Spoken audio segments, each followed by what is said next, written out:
Size plays into a tent stove in a few different ways, and it's not as clear cut as a small stove is bad and a large stove is good. Small stoves are nice because they take up less space in the tent and in your car and in your garage, but there's less cooking area on top and there's more firewood cutting you're going to have to do. Gear up and get outside.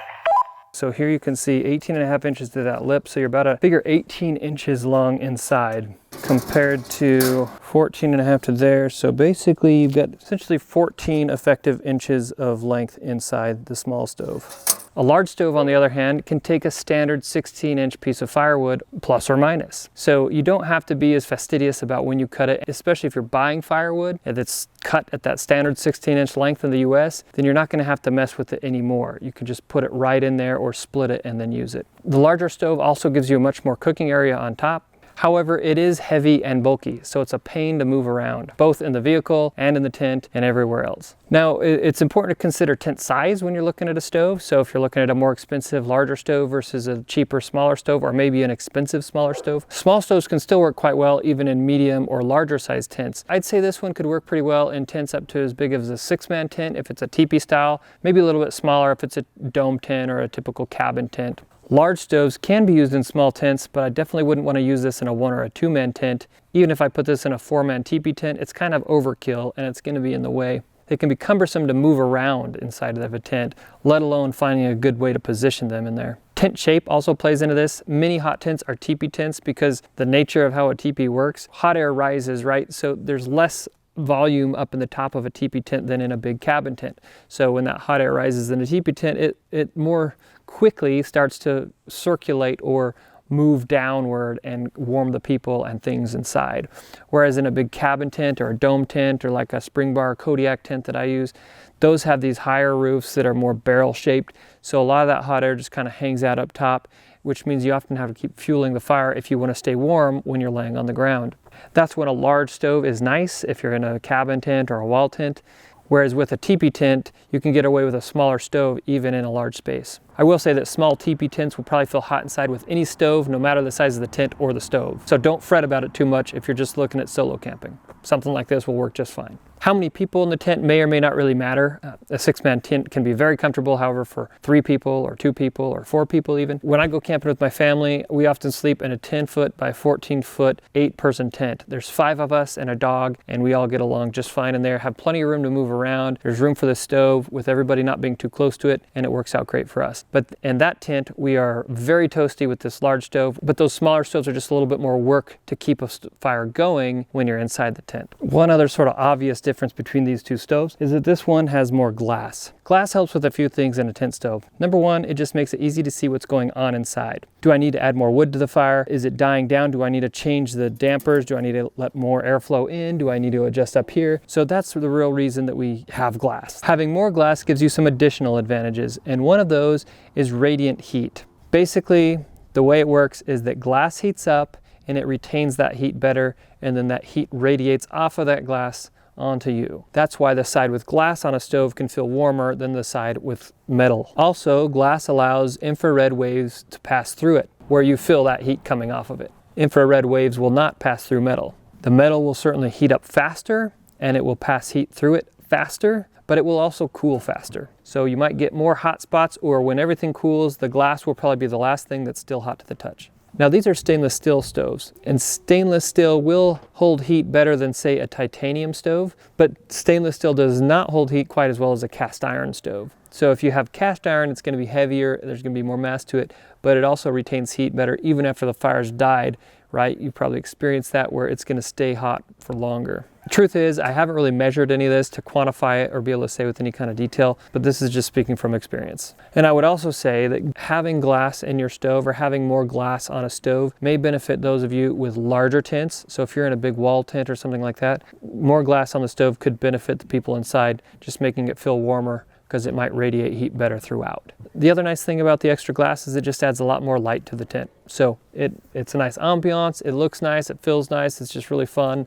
It does add some more light. But if you're trying to sleep, maybe you don't want that. I should also say that this is tempered glass in both of these stoves. It's really tough glass and it stands up to the heat very well. What are you burning? Where I live, softwoods like pine or Doug fir are the easiest to kind of find or buy or even find in the woods. These burn very fast, they're easy to light, and they can burn nice, but softwood will burn very quickly and usually a bit dirtier. It's going to let off more embers that could put holes in your tent or cause a greater risk of wildfire. But some of the advantages are that it dries faster and it's easier to cut. So if you're stocking up on firewood, I've even cut this in the summer and used it that fall before. It doesn't require quite as much drying time, and it's very easy to cut and split and process. So that's a nice thing. It's abundant, it's usually relatively cheap if you're buying it, and it certainly works. But it's a little bit dirtier. You're going to get more creosote and build up inside your flue pipes, possibly have more embers blown off, and it just won't burn as long. If you stuff the same amount of softwood in a stove compared to hardwood, most likely your hardwood is going to burn longer. So hardwood like this burns longer, it burns cleaner, you're likely to have fewer embers coming out of your pipe. But it can be harder to find and scavenge for, especially in the West where I live. Most places I go camping, you don't have hardwood trees around, or very few, and that's not what you're going to scavenge for. So if you're just trying to collect where you are, you may or may not have access to hardwood. But if you are prepping it and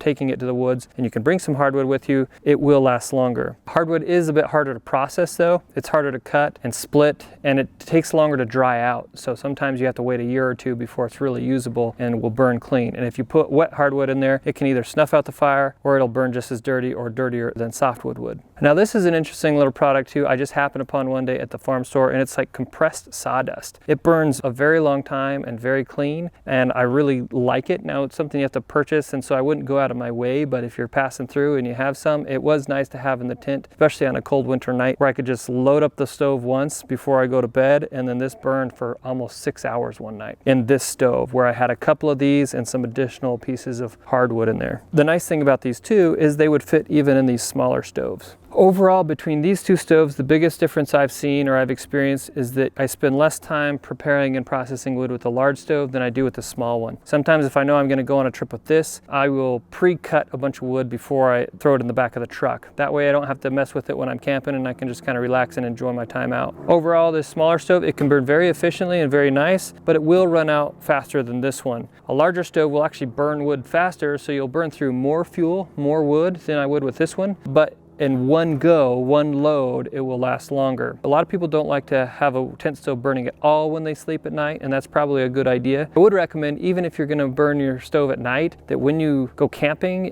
especially winter camping, that you bring enough bedding to stay warm without your stove. If you're not equipped well enough with bedding and you're relying entirely on your stove, you could find yourself in a whole heap of trouble. Plus you're not going to sleep well because you're going to have to keep getting up and restocking that stove. But what is nice about these is I can stock them chock full. I usually use hardwood or something like this if I can at night. Fill them as full as I can, get them burning, but turn the dampers as far down as I can, but still keeping it alive. What I've experienced with this stove is that it can burn for about 2, maybe 2.5 hours before it goes out. And that's fully loaded with like a hardwood. Less time if it's softwood. And this stove, when I filled it chock full, as I mentioned, it'll go 4 or 5 hours at a low burn that's keeping you plenty warm. And that's really convenient. That's really nice. One thing you'll hear talked about sometimes is the frost ring in a hot tent, because that heat rising will usually keep frost, snow, even rain dried off the tent material on the outside, but down on the lower part, just above the ground, you'll usually still get some frost or moisture building up. And if you've got a stove that sits up higher, it's likely that your frost ring will be higher, which means just that air at the bottom of your tent is cooler. So if you've got ground sleepers, having a lower to the ground stove is better, whereas a higher stove is great if you're sleeping on cots or something like that. This works really well for my family, where my kids are usually on the ground and my wife and I are on cots. If you are using this stove with a larger tent, it's probably best to try to get it situated in the middle. I noticed when we use this stove in our large 10 by 14 tent, we put it on one end, and